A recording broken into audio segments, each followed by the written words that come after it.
자, 일단 43절, 44절 내용 설명드리면서 본문을 우리가 읽어 나가도록 하겠습니다. 먼저 일단 43절과 44절 요한복음 1장 43절, 44절 같이 읽도록 하겠습니다.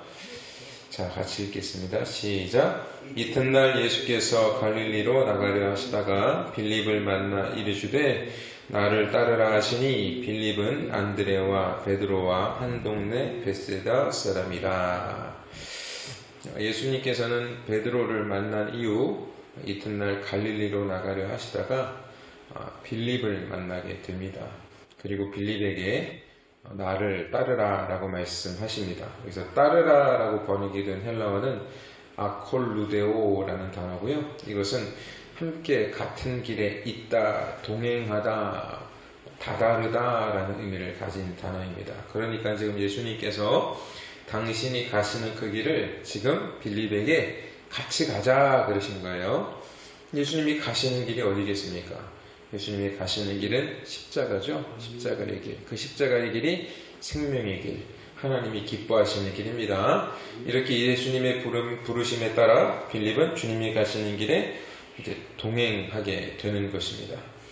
자, 45절부터 우리 또 49절까지 한번 같이 읽어보겠습니다. 자, 시작. 빌립이 나다니엘을 찾아 이르되 모세가 율법에 기록하였고 여러 선지자가 기록한 그 일을 우리가 만났으니 요셉의 아들 나사렛 예수니라. 나다니엘이 이르되 나사렛에서 무슨 선한 것이 날 수 있느냐? 빌립이 이르되 와서 보라 하니라. 예수께서 나다니엘이 자기에게 오는 것을 보시고 그를 가리켜 이르시되 보라, 이는 참으로 이스라엘 사람이라. 그 속에 간사한 것이 없도다. 나다니엘이 이르되 어떻게 나를 아시나이까? 예수께서 대답하여 이르시되 빌립이 너를 부르기 전에 내가 무화과 나무 아래에 있을 때에 보았노라. 나다니엘이 대답하되 랍비여, 당신은 하나님의 아들이시요 당신은 이스라엘의 임금이로소이다. 아멘. 자, 지금 이제 주님을 따르게 된 빌립이 주님과 함께 교제하는 어떠한 장면은 나오지 않고 불쑥 빌립이 나다니엘을 찾아가는 장면이 나옵니다. 나다니엘을 이제 찾아가는 장면이 나오죠. 그래서 이제 나다니엘이라는 이름의 의미는 하나님의 이제 선물이라는 의미고요. 자, 빌립이 이제 나다니엘에게 가서 우리가 율법과 선지자들이 기록한 메시아 나사렛 예수를 만났다라고 말을 합니다. 자, 빌립의 말로 우리가 이제 유추해 볼 수 있는 것은 뭐냐 하면 빌립과 나다니엘이 늘 함께 어떤 것을 가지고 늘 함께 대화하고 교제했던 것을 우리가 엿볼 수 있는데, 그게 뭐냐 하면 지금 빌립이 말한 것과 같이 율법과 선지자들이 기록한 메시아에 관한 이야기를 늘 나눴던 것으로 보입니다.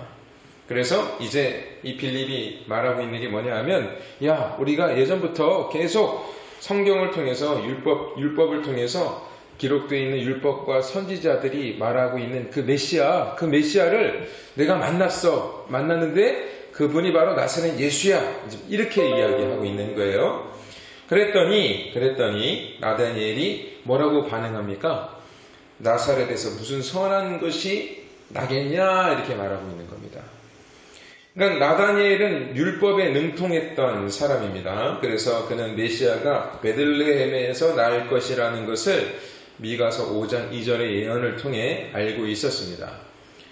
맞죠? 예수님은 베들레헴에서 태어나셨죠? 그런데 예수님께서 성장하는 그 성장은 나사렛에서 성장하셨기 때문에 지금 그러니까 베들레헴에서는 태어나기만 하셨고 예수님이 유아기부터 이제 성년에 이르기까지 자라나셨던 곳은 나사렛이셨던 거죠. 그러니까 사람들은 예수님을 나사렛 예수 이렇게 부르는 것입니다.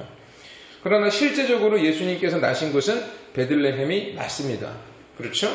그러니까 지금 이 나다니엘은 예수님이 나사렛 예수라고 하니까 야, 메시아는 베들레헴에서 나는 거야. 근데 나사렛에서 난 예수가 어떻게 메시아가 될 수 있어? 더욱이 나사렛이라는 동네는 예전에도 제가 설명을 드렸습니다만 이스라엘 사람들에게 좋은 동네로 인식되던 곳이 아니었습니다. 지금으로 말하면 촌동네, 그것도 촌동네지만 좀 못 사는 분들이 살고 있는 촌동네. 그러니까 지금 이 나다니엘이 생각하고 있는 메시아는 이스라엘을 로마의 압제에서 구원하여주고 자기네들에게 다윗의 옛 번영을 가져다 줄 메시아로 생각을 하고 있었는데, 그렇다면 이 메시아는 좀 더 화려하고 좀 더 멋진 곳에서 나오는 것이 분명한 것인데, 나사렛이라는 그러한 촌동네에서 메시아가 나올 수 없다라고 생각을 한 것입니다.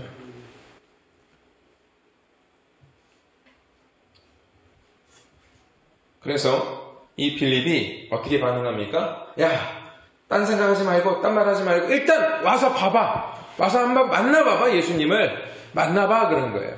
그랬더니 나다니엘이 이제 예수님께로 발걸음을 옮기게 됩니다. 그리고 그렇게 이제 예수님께로 가고 있는 나다니엘을 예수님께서 이제 보시는 거예요. 이제 예수님을 향해서 막 터벅터벅 걸어오고 있는 그 나다니엘을 예수님께서 보시면서 뭐라고 말씀하시냐면, 이는 참 이스라엘 사람이라 그 속에 간사한 것이 없도다 라고 말씀하셨습니다.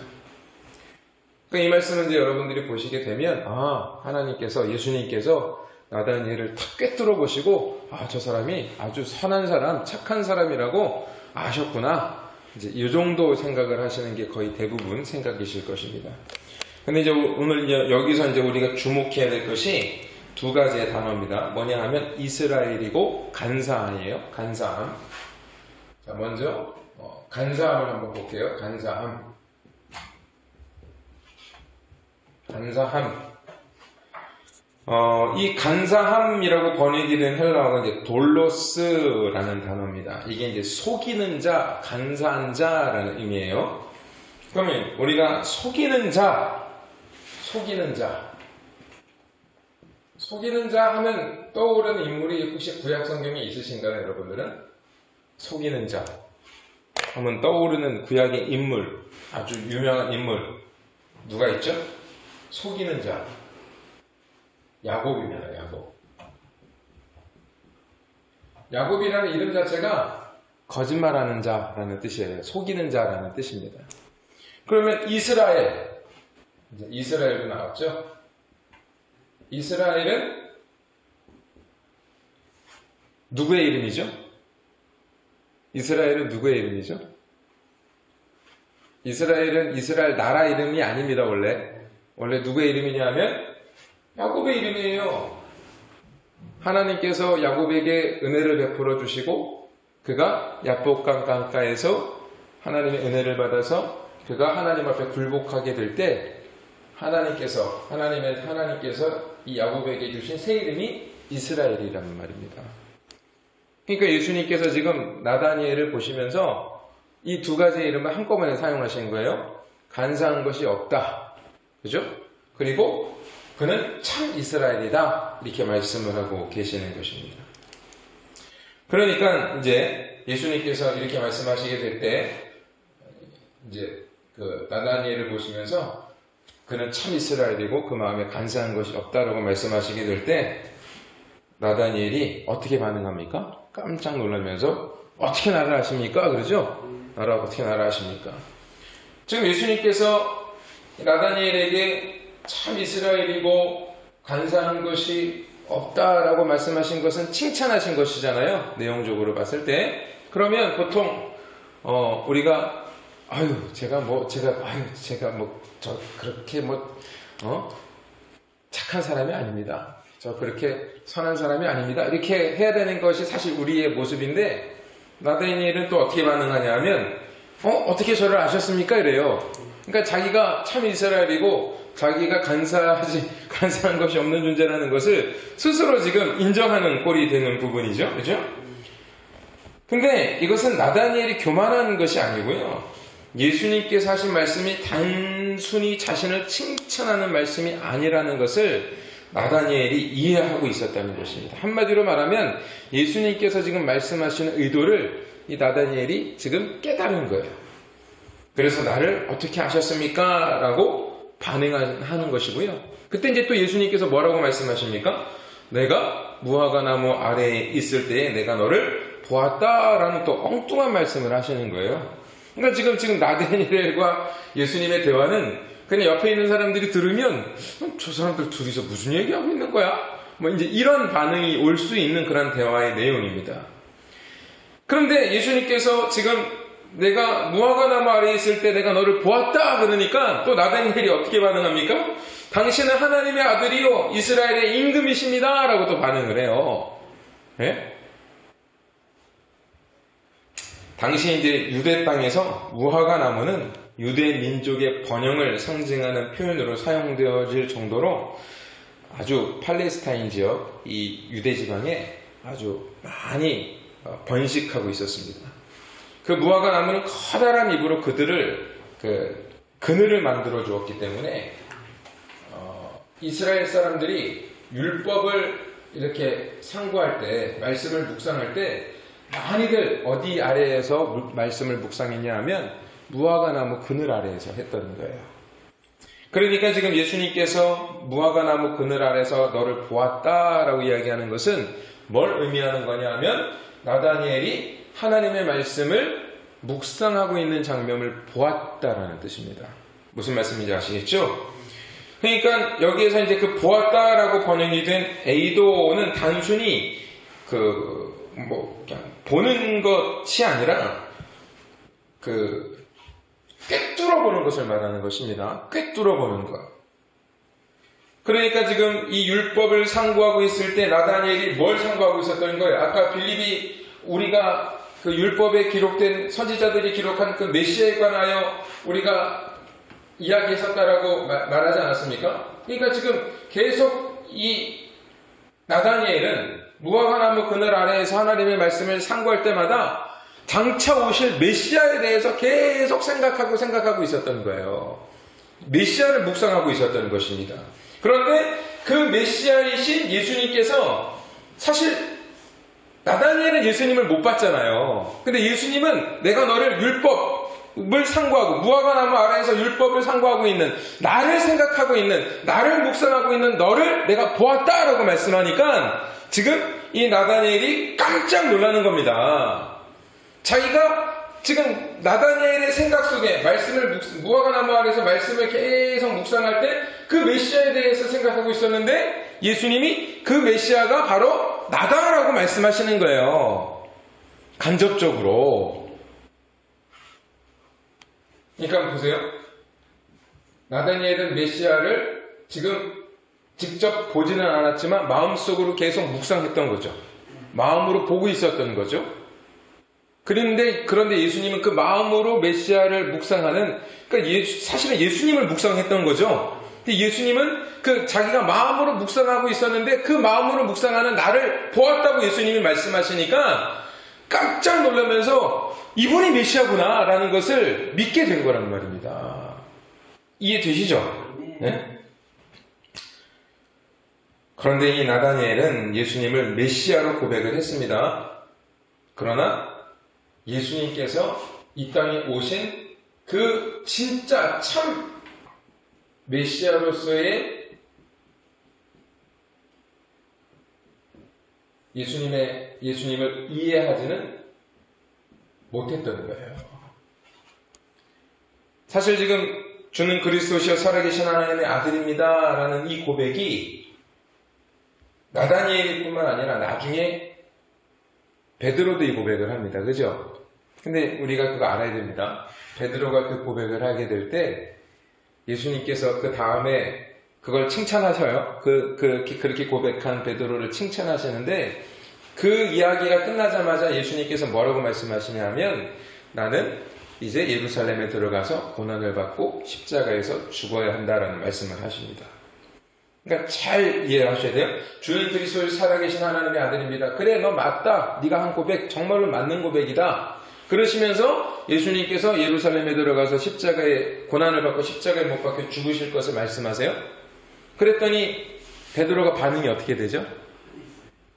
네, 화냈어요. 그죠? 화냈습니다. 예수님을 막 야단쳤어요. 그렇게 하시면 안 된다고. 그랬더니 예수님께서 베드로에게 뭐라 그러셨죠? 사탄아 물러가라 그러셨단 말이에요. 사탄아. 네? 그러니까 이게 무슨 얘기냐면, 자, 주는 그리스도시여 살아계신 하나님의 아들입니다. 여기에서도 지금 나다니엘이 동일한 고백을 하고 있는 거잖아요. 그죠? 당신은 메시아이십니다. 하나님의 아들이십니다. 이스라엘의 임금이십니다. 왕이십니다. 근데 역시 나다니엘도 현재 지금 이 하나님을 고백하고 올바르게 말로는 표현하고 있어요. 그죠? 그런데 마음속에 담고 있는 그게 있잖아요, 여러분. 우리가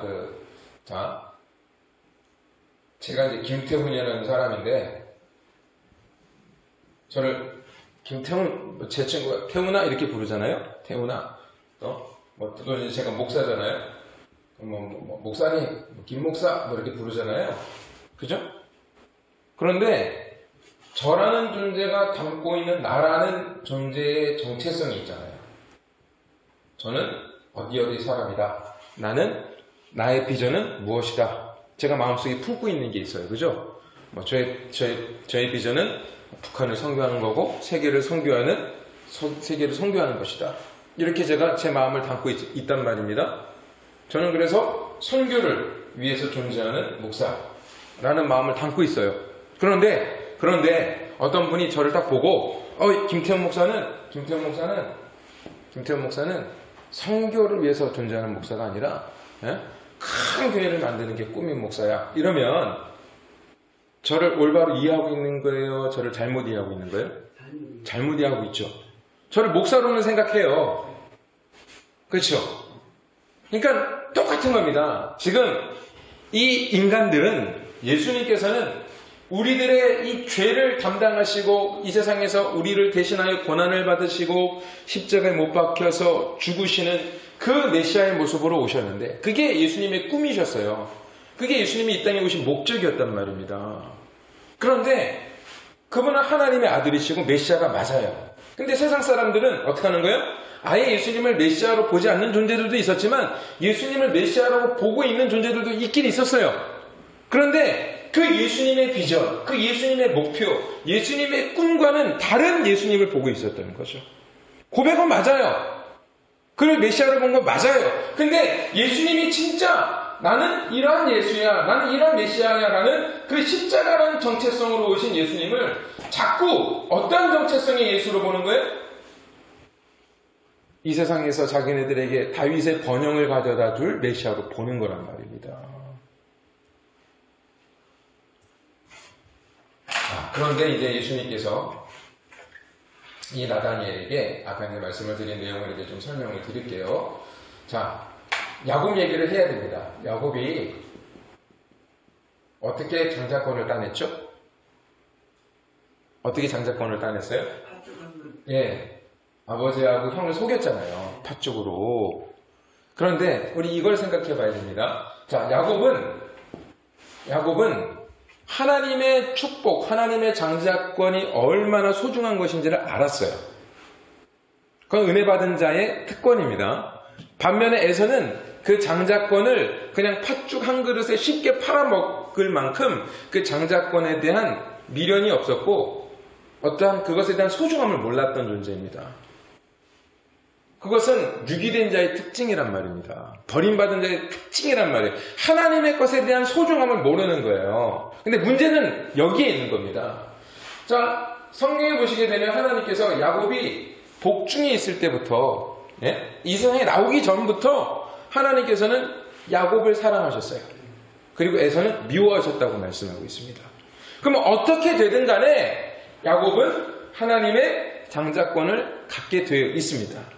근데 야곱은 어떻게 이 장자권을 취득했어요? 하나님의 뜻 가운데서 취득했습니까? 하나님의 인도하심 속에 취득했습니까? 아니면 자기의 얄팍한 자기의 방법과 자기의 생각과 자기의 힘으로 그 장자권을 따냈습니까?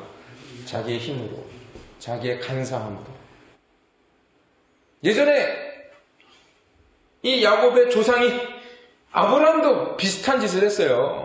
하나님께서 분명히 너의 후손이 하늘의 별과 같이 바다의 모래알 같이 될 것이다라고 말씀했지만 이 아브라함이 어떤 방법을 택했습니까? 자기의 방법대로 하갈을 자기 아내에게 보내서 사라가 하갈을 자기 남편에게 보내서 그 하갈을 통해서 아이를 낳게 했잖아요. 그죠? 하나님의 때를 기다리지 못하고 자기의 방법대로 하다가 어떤 일이 일어났습니까?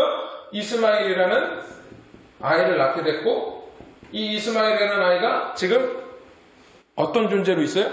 그거 아세요? 지금 역사 속에 이 이스마엘의 후손이 이슬람이에요. 그러니까 지금까지 이 이스라엘의 후손들과 그러니까 이삭의 후손과 이 이스마엘의 후손이 지금까지 뭐하고 있어요? 싸우고 있잖아요. 인간의 방법대로 갖게 되었을 때. 근데 야곱이 인간의 방법대로 뭐한 거예요? 장자권을 따낸 겁니다. 그렇게 돼서 어떻게 됐어요? 형인 에서가 야곱을 죽이려 하죠. 그러니까 도망을 가는 거예요. 도망을 가다가 이 광야에서 그 베델이라는 곳에서 이 야곱이 어떠한 것을 체험하게 됩니까? 하나님의 천사가 사다리에서 하나님에서 오르락 내리락 하는 것을 보게 되죠. 그래서 하나님이 나와 함께하고 계시다라는 것을 이제 믿게 되죠. 거기서부터. 예?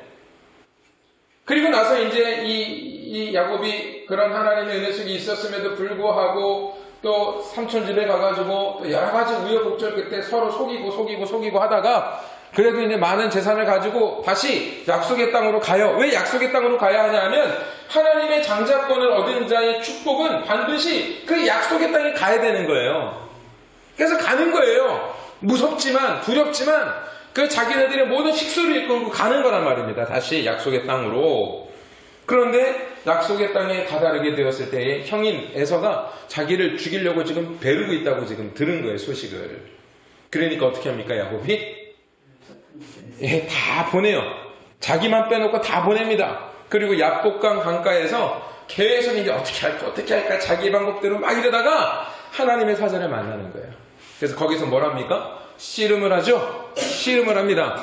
그 씨름을 하게 되었을 때 그 씨름을 우리는 그냥 뭐 세상에서 말하는 그런 씨름이라고 생각하시는데 이게 결국 뭐에 관한 씨름이냐면 야곱의 육의 생각 그리고 하나님의 생각이 충돌을 하는 거예요. 의미적으로 보면. 근데 어떻게 됩니까? 야곱이 이겨먹죠? 끝내는. 이겨먹죠? 이겨먹습니다. 근데 어떤 일이 일어나요?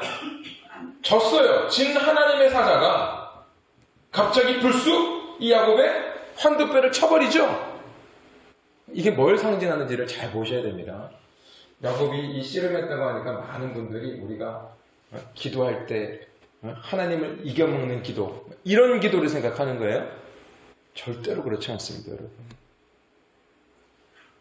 인간은 결국 예수님을 죽여버리는 거예요. 씨름에서 이겼다는 이야기는 예수님을 죽인 거예요. 근데 그 예수님은 그 죽임을 당하신 예수님은 죽은 자가 어떻게 이긴 자의 환도뼈를 칠 수 있습니까? 그러면 그 환도뼈를 친 하나님의 사자는 졌는데 어떻게 환도뼈를 쳐요? 부활하신 거예요. 그죠? 부활하셔서 뭐 하시는 겁니까? 이 야곱의 이 환도뼈라는 것은 여기입니다. 이걸 치면 사람이 똑바로 걸을 수가 없어요. 환도뼈를 치게 되었을 때 어떻게 됩니까? 이 야곱이 그 하나님의 사자 앞에 엎드리게 되죠? 무릎을 꿇게 됩니다. 바라크하게 되는 거예요. 하나님 앞에 굴복하게 되는 거예요. 그러니까 우리는 다 이렇게 예수님을 이겨먹는 존재로 살면서 예수님을 죽여버리는 존재가 되는 거예요. 그런데 하나님의 은혜는 그러한 우리를 방치하지 않고 그 기세등등한 우리의 환도뼈를 쳐버리시는 거예요. 부활의 예수님은. 그렇게 됐을 때 어떻게 됩니까? 우리는 주님 앞에 무릎을 꿇게 되는 거예요. 그게 축복이란 말입니다. 그러면서 하나님께서 그 하나님의 사자가 이름을 주시죠? 새 이름을 주세요. 그게 뭐예요? 이스라엘이라는 이름을 주시는 거예요. 이스라엘. 근데 이것도 우리말 성경은 번역을 잘못했어요. 그가 하나님과 더불어 싸워 이겼다라고 성경에 기록이 되어 있어요. 우리말 성경에는. 그런 의미가 아닙니다. 그러니까 그렇게 번역을 해놓으니까 우리가 하나님을 이겨먹는 존재로 되려고 막 기도원에 가서 나무 뿌리를 흔들고 막 그러면서 기도를 하는 거예요. 이기려고. 그게 아니라 이 이스라엘이라는 이 단어의 뜻은 뭐냐 하면 하나님의 힘을 얻은 자라는 뜻이에요. 하나님의 힘을 얻어 하나님과 함께하는 자가 되었다는 뜻입니다. 이겨먹은 게 아니라 하나님의 힘을 얻은 자가 됐다는 거예요. 그러니까 하나님의 힘으로 살아가는 존재가 됐다는 거예요. 다시 표현하면 은혜로 살아가는 자가 됐다는 뜻입니다. 그걸 이스라엘이라고 하는 거예요. 그러니까 이 나다니엘이 주님께서 나다니엘을 볼 때 그는 참 이스라엘이라 그랬죠. 그러니까 나다니엘은 어떤 존재였냐면 예수님에 대해서 메시아에 대한 잘못된 세계관을 갖고 있었지만 메시아관을 잘못 이해하고 있었지만 다윗의 번영을 가져다주는 그런 메시아로 이해하고 있었지만 이 나다니엘은 참 이스라엘, 다시 말하면 하나님의 은혜로 내가 구원을 얻고 하나님의 은혜로 살아가는 존재한다는 것을 그가 알고 있었다는 뜻입니다. 그래서 그에게는 간사함이 없다. 간사함은 뭐예요? 그러니까 자기의 힘으로, 간사함이라는 것은 자기의 힘과 자기의 의지와 자기의 생각으로 구원을 얻고자 하는 그 모습을 말하는 거예요. 그러니까 그런 모습이 없이 하나님의 힘을 의지하는 존재가 바로 어떤 존재였다는 거예요? 나다니엘이었다는 거예요. 그러면서 나다니엘에게 뭐라고 얘기하는 거예요? 너가 지금, 자, 오늘 다 끝낼 수 있을 거예요. 조금 길어도 그냥 좀 계속 할게요. 50절, 51절 한번 읽어보겠습니다. 자, 같이 읽겠습니다. 시작. 예수께서 대답하여 이르시되 내가 너를 무화과나무 아래서 보았다 하므로 믿느냐? 이보다 더 큰 일을 보리라. 또 이르시되 진실로 진실로 너에게 이르노니 하늘이 열리고 하나님의 사자들이 인자 위에 오르락 내리락 하는 것을 보리라 하시니라. 아멘. 여기 보시게 되면 지금 내가 너를 무화과나무 아래서 보았다 하므로 믿느냐? 너가 찾고 있는 메시아인 것을 네가 깨달아서 그걸 믿냐? 그렇게 얘기하는. 너 근데 잘못 알고 있어. 내가 너희에게 다시 새로운 것을 보게 할 것인데 그게 뭐라 그래요? 하늘이 열리고 하나님의 사자들이 인자 위에 오르락 내리락 하는 것을 보리라. 이렇게 말씀하셨어요? 그러면 지금 하늘 여기 인자 위에서 오르락 내리락, 하나님의 사자가 오르락 내리락 하는 것을 본다는 것은 이게 어떤 장면이에요? 누가 본 장면이에요? 이게 이 장면이 야곱이 본 장면이죠. 그렇죠? 그러니까 지금 이제 예수님께서 말씀하시는 건 뭐냐 하면 진짜 하나님의 아들이 어떠한 존재인지를 네가 이제 보게 될 것이다. 이 말씀을 하시는 거예요. 하나님의 은혜, 네가 지금 깨닫고 있는 그 하나님의 은혜가 어떻게 너희들에게 부어지는가를 나를 통해 보게 될 것이다. 그걸 지금 예수님께서 말씀하시는 거예요.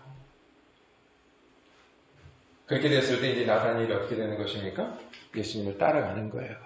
그러니까 인자 위에 하나님의 사자가 오르락 내리락 한다는 것은 결국 무엇입니까? 그 하나님의 뜻, 메시아를 보내신 그 하나님의 뜻이 이 예수 그리스도의 삶을 통하여 보여지게 되는 거죠.